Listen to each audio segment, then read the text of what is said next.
For this project we're going to do a complete remodel. So we're going to change out the cabinets, the countertops, the sink, the plumbing underneath, also the dishwasher we're going to change out, and the electric range and the hood vent on this side. On this side we're going to change out the cabinets and the countertop, and instead of the refrigerator being here by the door, we're going to move it and move the electric and put a longer countertop here. So it's going to be a really nice project. Alright, so to remove these upper cabinets, most of them are going to be joined together. So we've got one large cabinet here and a smaller one to the left. And you can see they're held together by 2 screws.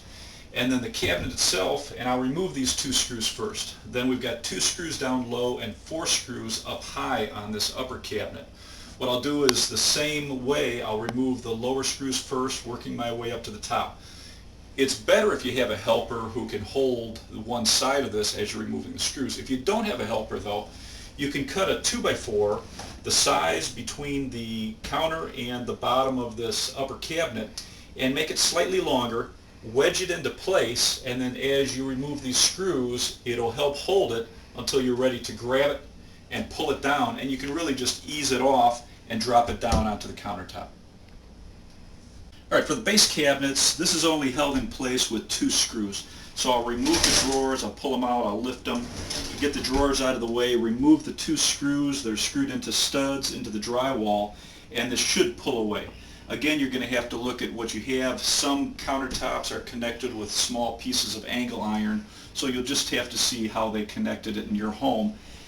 Some guys also put a bead of silicone. In that case, you're just going to lift it and pry it away, maybe a pull and pry bar to separate it. Alright, I removed the cabinets and moved the fridge, and what we have left here to do is we're going to take this switch that's sticking out. We were lucky we had an old electrical box that was connected to a phone jack, and we're just going to move the switch over to that empty box. And then what we're going to do below the switch is we're going to extend this circuit from this outlet, and we'll put a new outlet right behind the new fridge. This is a 20 amp dedicated circuit for the kitchen, and the old outlets were actually 15 amp outlets. So I'll change all these to 20 amp outlets to match the circuit, and I'll show you the steps to get it done. Alright, so I'm going to run my electric from this box over to here behind the new refrigerator, and I'm actually going to cut a little wider hole so that my seam is going to be underneath the cabinets up high and underneath the cabinets down low, and the only seam I'm going to have to really do a great job with is this one vertical seam. So rather than making my opening smaller, it's actually going to be more effective if I make it bigger. Alright, for this piece of drywall that I'm going to float in here, I'm going to remove a little bit more of this drywall, and an excellent tool is this drywall saw, and it's real easy to just impale the drywall with it, and then it's very easy to cut the drywall. So I'm going to cut this out. I marked the distance so I have a nice square piece, but when we get to the 2x4s, they're actually 1.5 inches wide.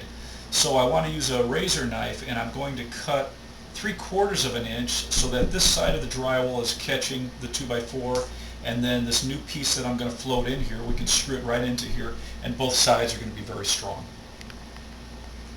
Alright, so as I was going to move this light switch around the corner to this empty box, I'm stuck by 2x4s in the corner and 2x4s behind it.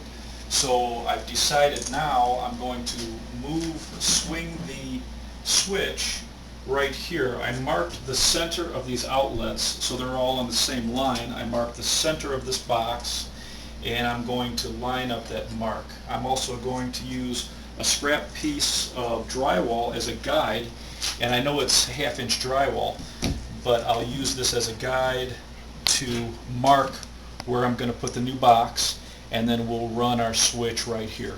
Then we're going to drop down the circuit from the outlets and bring it up behind the new fridge.